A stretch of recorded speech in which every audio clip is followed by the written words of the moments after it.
A democracia está em risco? Quem pede a volta da ditadura tem noção do que está falando? Você já ouviu falar sobre governos autoritários? E como os brasileiros se posicionam com relação a esse tema? No podcast anterior, apresentei considerações sobre a democracia, destacando ser um regime político com diferentes interpretações, eixos, modelos teóricos e desdobramentos analíticos. Eu sou o professor e pesquisador Éder Jimenez e nesse terceiro podcast voltamos nossa atenção para uma perspectiva ampliada de algo já mencionado anteriormente, o autoritarismo. Os regimes políticos, de modo geral, se caracterizam pelo conjunto de leis e instituições que conformam a organização dos estados, e a maneira como ocorre o exercício do poder para com os cidadãos depende desses regimes, ou seja, eles determinam a relação entre os governantes e os governados. Nesse sentido, os regimes políticos são definidores das maneiras como as formas e os sistemas de governo operam, porque determinam aspectos como a centralização ou a distribuição do poder, a repressão ou ampliação das liberdades individuais e políticas, e ainda a política interventora ou liberal do Estado na economia e a composição do seu arcabouço jurídico. Nas palavras de Faria, em linhas gerais, os regimes políticos expressam a complexidade existente nas instituições políticas dentro de uma determinada sociedade e/ou Estado, compondo-se por um ordenamento jurídico mediante a produção de princípios e normas que o institucionalizam e que regulamentam o exercício de poder pelo Estado, bem como as relações jurídicas entre esse Estado e seus cidadãos e entre o Estado e os Estados estrangeiros.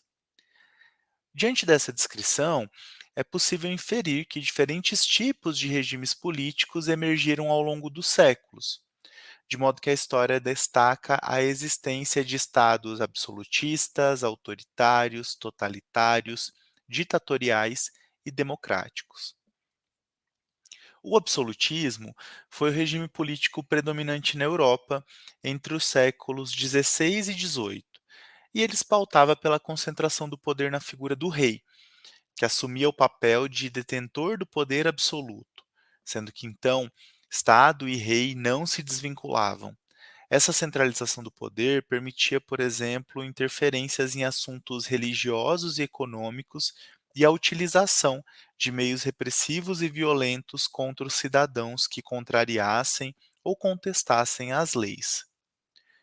O autoritarismo, o totalitarismo e a ditadura são regimes políticos que se desenvolveram especialmente a partir do início do século XX, sendo que o totalitarismo e a ditadura são desmembramentos ou ramificações do autoritarismo, uma perspectiva mais geral e ampla de regime político.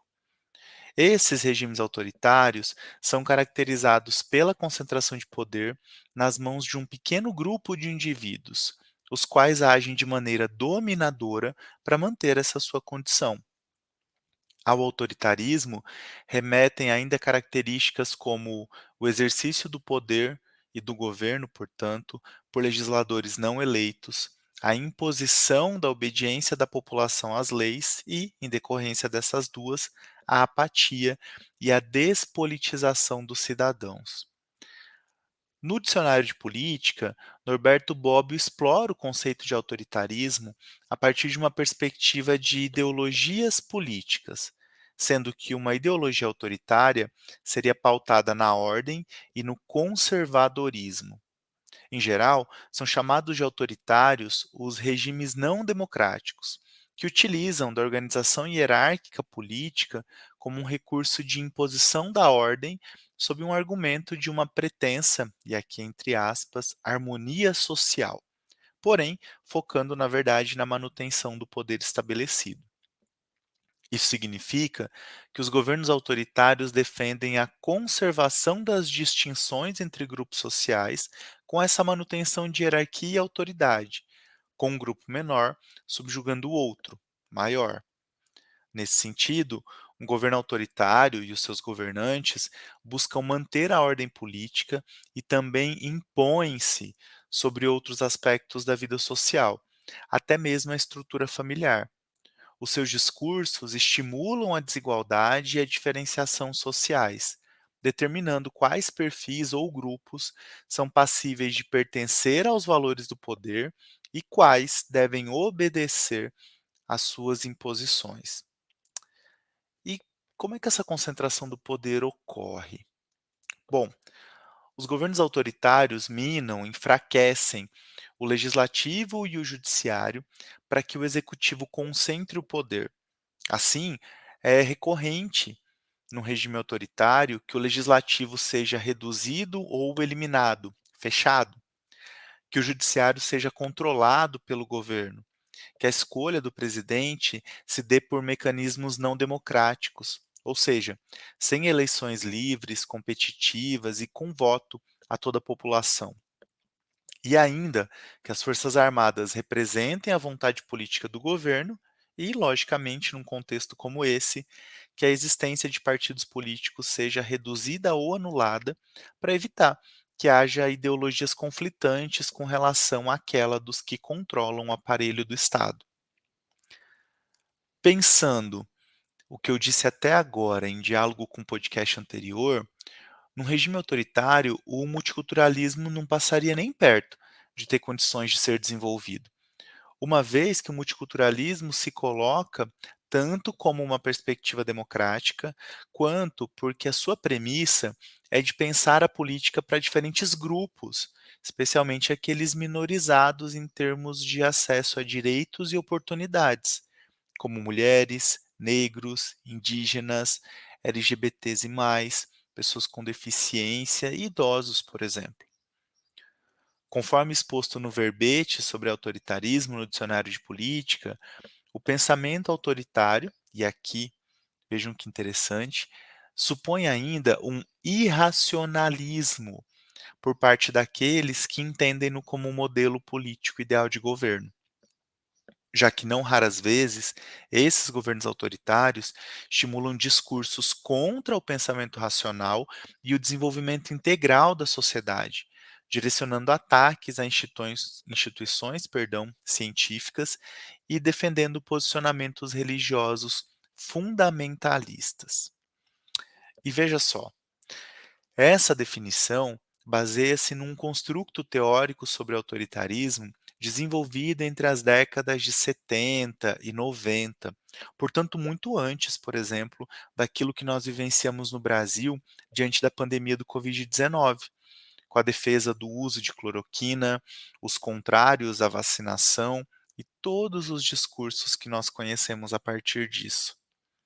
Além disso, lembre-se, ainda estabelecendo o diálogo entre coisas que nós vivemos e esse construto teórico, o lema do nosso ex-presidente na campanha presidencial de 2018: Brasil acima de tudo, Deus acima de todos. Ou seja, um governo que estimulou discursos contra o pensamento racional, atacou instituições científicas, defendeu posicionamentos religiosos fundamentalistas. Avancemos. Dentre os diversos tipos de regimes autoritários, temos o totalitarismo, que eu mencionei há pouco no início desse podcast, que é caracterizado pela concentração do poder em um indivíduo que controla o Estado de uma maneira rígida e submete os cidadãos à condição de uma subordinação total, uma vez que o Estado goza de poder absoluto sobre todos os âmbitos da sociedade, até mesmo a individualidade do povo. Nesse regime totalitário, então, observa-se a existência de uma ideologia oficial, que é imposta à população e torna-se coletiva, bem como a repressão a organizações políticas e a permanência, persistência de um partido único. Diante disso tudo, cabe ainda mencionar a forte repressão que mantém a subordinação dos indivíduos a esse tipo de governo. Uma reflexão importante sobre o tema foi escrita pela filósofa política alemã e judia Hannah Arendt, na obra As Origens do Totalitarismo, em que ela analisou o surgimento do regime nazista. Mas cabe informar que a origem de fato do totalitarismo, enquanto termo científico, remete inicialmente à Itália, na virada para a década de 40, ali em razão do fascismo. Para Hannah Arendt, o totalitarismo é reconhecido como uma ditadura monopartidária, cuja ideologia busca construir uma interpretação da história a partir de uma perspectiva política arbitrária e permanente, que não raras vezes conduziu ao terror como mecanismo de governo. Assim, um governo totalitário baseia-se na vontade absoluta do ditador, que representa a lei e pode punir ou, novamente entre aspas, corrigir a ideologia e a quem a ela se opõe ou questiona. Sobre o nazismo e a interpretação da autora, escrevi com também professor e filósofo Silvanir Aldá um material didático para a disciplina de Ciência Política Contemporânea, para um curso de licenciatura em Sociologia, em que nós abordamos o totalitarismo na visão da Hannah Arendt. Segundo quem, a partir das experiências nazista e stalinista, nós podemos nos questionar sobre qual seria o significado da política. Deveríamos, inclusive, nos questionar, tentando entender que a política, pensa-se, deveria preservar o sentido de liberdade da qual careceram tantas pessoas julgadas por esses regimes totalitários. Responder a esse tipo de questão nos obriga a considerarmos os programas que promoveram a desumanização e a eugenia na Alemanha nazista, transformando o ser humano num objeto de pesquisa ou simplesmente descartando-os por não se enquadrarem no estereótipo dito ideal. Ante ao terror do nazismo, talvez a gente ainda possa se perguntar: se a política exercida de um modo totalitário, responsável, então, por uma mudança, uma transformação na natureza humana, poderia elevar o mal a um nível mais radical, absoluto, até mesmo imperdoável. E esse é um dos questionamentos que a Hannah Arendt faz. Para ela, uma forma degenerada de política levou à desumanização dos indivíduos nos campos de concentração nazistas. Uma forma de tomar como natural essa pseudopolítica identificada com a violência, que faz emergir, fez naquele momento, em alguma medida ainda faz sob outras perspectivas, emergir no meio da sociedade a violência de um modo desenfreado. Reforça a possibilidade de que os interesses pessoais e egoístas corrompam os valores, a ponto de pessoas defenderem abertamente formas de pensar a política que se baseiam no totalitarismo e também no autoritarismo. Avançando nas suas explanações acerca da vida humana em sociedade, Hannah Arendt discorreu acerca de um episódio muito marcante da história da segunda metade do século passado, o julgamento de Eichmann em Jerusalém, para abordar a questão da banalidade do mal. Para ela, o totalitarismo é a miséria da política.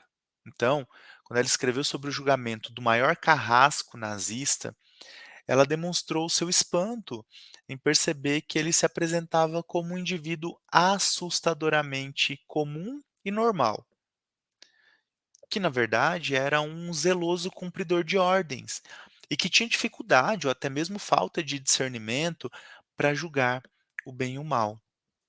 Na época desse julgamento do carrasco nazista, Hannah Arendt pediu para acompanhar o julgamento representando uma revista norte-americana e ela posteriormente relatou os fatos que presenciou sob a sua perspectiva política e filosófica. É extremamente pertinente destacar que a sua reflexão continua sendo atual. E nela, a autora expôs o réu, o Eichmann, como um funcionário mediano do governo nazista alemão. Segundo ela, alguém que era metido com burocracias, que não tinha capacidade de refletir sobre os seus próprios atos, que tinha um perfil de um bom funcionário pronto para cumprir metas e a lei. Então, ele seria o que poderia representar de fato uma ameaça aos regimes democráticos que cresciam e eram tomados como um modelo a ser desenvolvido pós-Segunda Guerra, porque pessoas como Eichmann representavam um risco silencioso diante da maneira como percebiam a sua função e o impacto daquilo que realizavam. A ideia de que você está pensando num bem maior, mas sem olhar para o outro, sem entender como determinadas atitudes impactam a vida de outros grupos. Ou seja, mais uma característica que, infelizmente, nós tanto presenciamos no contexto sociopolítico brasileiro dos últimos anos. O que a Hannah Arendt discutiu ali foi baseado na ideia de que, quanto ao julgamento do Eichmann, ela não estava concordando com o que ele fez, como alguns tentaram acusá-la na época, mas ela buscou entender o pensamento dele. E não necessariamente o seu discurso foi de absolvição, de tirar dele uma responsabilidade por seus atos, mas de mostrar que para aquele homem a dimensão de bem e mal não se colocava.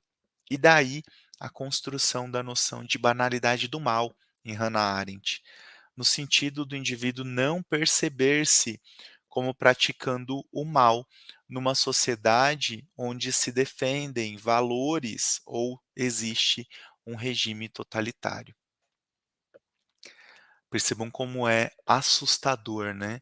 O avanço da banalidade do mal, a maneira como as pessoas vão se colocando muitas vezes proferindo discursos de ódio, de intolerância, sem perceberem o real impacto ou o tamanho desse impacto sobre a vida de outros. Enfim, para começarmos a encaminhar essa fala ao fim do podcast, cabe ainda mencionar os regimes ditatoriais.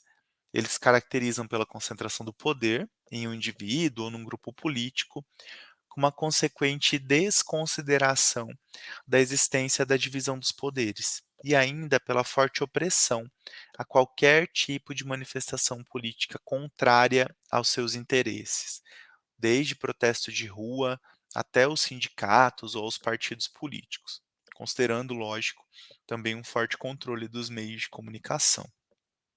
As ditaduras são regimes em que a manutenção da ordem ocorre por controle das forças armadas e os direitos civis e políticos dos indivíduos são suprimidos.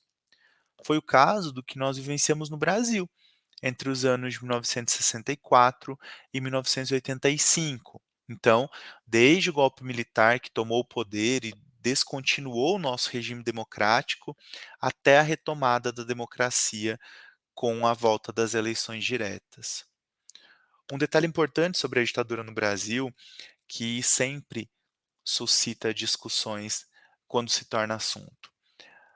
A ditadura militar atingiu de diferentes maneiras regiões, estados, municípios e grupos sociais também distintos.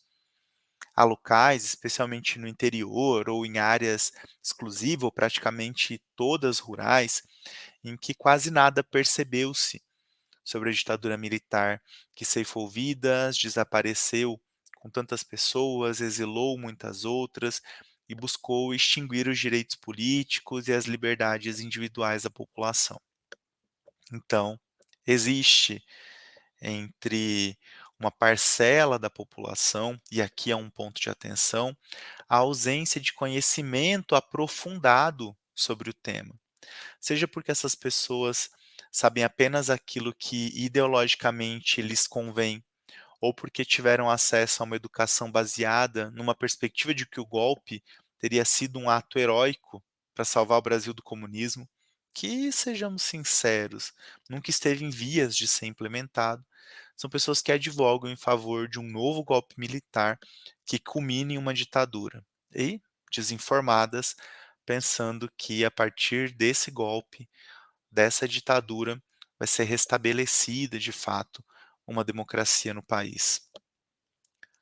Ao longo das 3 últimas décadas, levantamentos de dados realizados com amostras representativas da população brasileira, produzidos por institutos internacionais de pesquisa que coletam dados em países de todo o mundo, apontam recorrentemente que entre 25 e 35% dos brasileiros consideram que se justificaria um golpe militar no Brasil diante de situações de crises econômica, social ou política, como relacionadas a questões como inflação, desemprego, corrupção e etc.